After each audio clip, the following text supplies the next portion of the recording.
Canadian premiers unite in Ontario for high-stakes Council of the Federation meeting.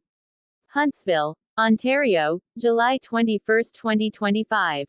Canada's provincial and territorial premiers have gathered in Ontario's scenic Muskoka region this week for a pivotal Council of the Federation summit. Set against the tranquil backdrop of Deerhurst Resort in Huntsville, the three-day meeting, July 20-22, has taken on outsized importance amid growing economic tensions with the United States. Ontario Premier Doug Ford is hosting the meeting, his final one as council chair, and has chosen a politically symbolic location close to his own backyard to send a powerful message: Canada is not for sale. With American tariffs looming, the tone is one of unity, urgency, and economic defense. Rising stakes. U.S. tariffs on Canadian exports. A key flashpoint driving the summit's focus is the threat of 35% U.S. tariffs on Canadian goods, scheduled to go into effect on August 1. U.S. President Donald Trump's administration has warned of sweeping trade restrictions in response to Ontario's earlier decision to place an energy surcharge on electricity exports. Though the fee was later suspended, it sparked a chain of retaliatory rhetoric and policy actions. This has turned what would have been a routine summer meeting into an emergency summit on national economic strategy. Premiers from across Canada are rallying to form a united response to the trade challenge. Key issues on the agenda. The meeting's agenda covers a wide range of pressing topics, but 5 issues have taken precedence. 1. Trade and tariffs. Protecting Canada's economic interests tops the list. Premiers are strategizing on how to respond collectively to the impending U.S. tariffs on aluminum, steel, auto parts, and agricultural exports. The provinces most vulnerable to U.S. trade flows, like Ontario, Quebec, and Alberta, are calling for immediate federal support and coordinated diplomacy. 2. National infrastructure and energy. Energy exports, including electricity and oil, are central to both the Canadian economy and its bargaining position with the U.S. Premiers are reviewing joint infrastructure projects, like hydro developments and pipelines, to strengthen domestic interprovincial trade and reduce dependence on U.S. markets. 3. Labor mobility and immigration. With Canada facing a skilled labor shortage, leaders are exploring ways to make licensing and credential recognition easier between provinces.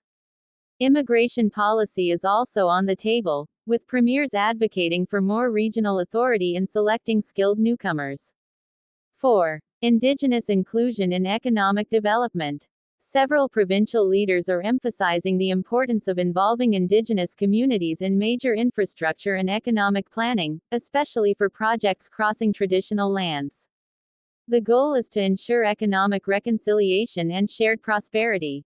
5. Exploring trade diversification. In response to U.S. unpredictability, Western premiers, including Saskatchewan's Scott Moe, are calling for the creation of a Western trade bloc.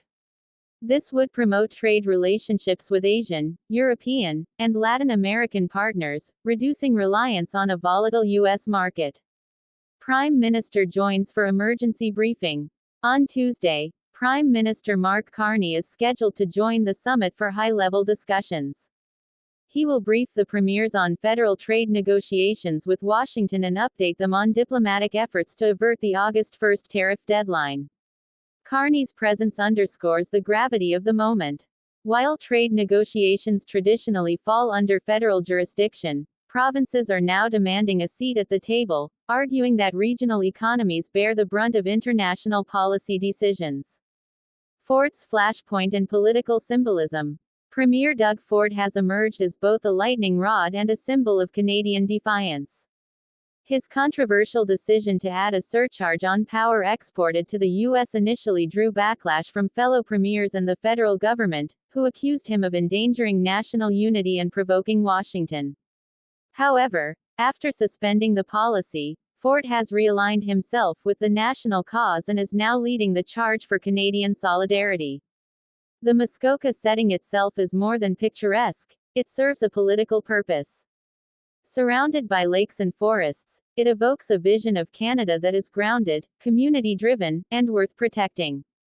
Ford has used the location to appeal directly to ordinary Canadians, connecting national policy with the livelihoods of rural businesses and workers.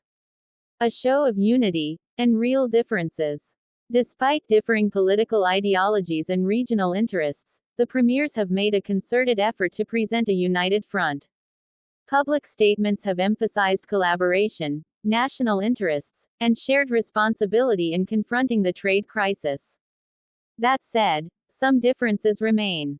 Western provinces are pushing hard for more autonomy in foreign trade and infrastructure planning. Atlantic provinces want stronger guarantees for resource development and ferry service subsidies.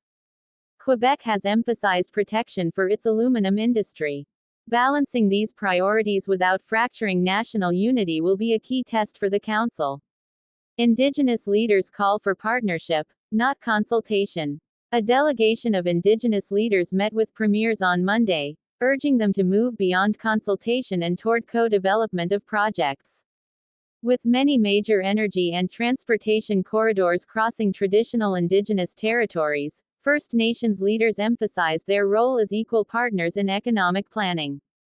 They also voiced concerns about being left out of conversations around trade retaliation and infrastructure expansion, particularly if projects are fast-tracked in response to American pressure. What comes next? The summit is scheduled to conclude on Wednesday with a joint communiqué. The statement is expected to include a formal condemnation of proposed U.S. tariffs, a pledge for federal-provincial coordination on trade strategy, a renewed commitment to Indigenous engagement, a call to diversify Canada's trade partnerships.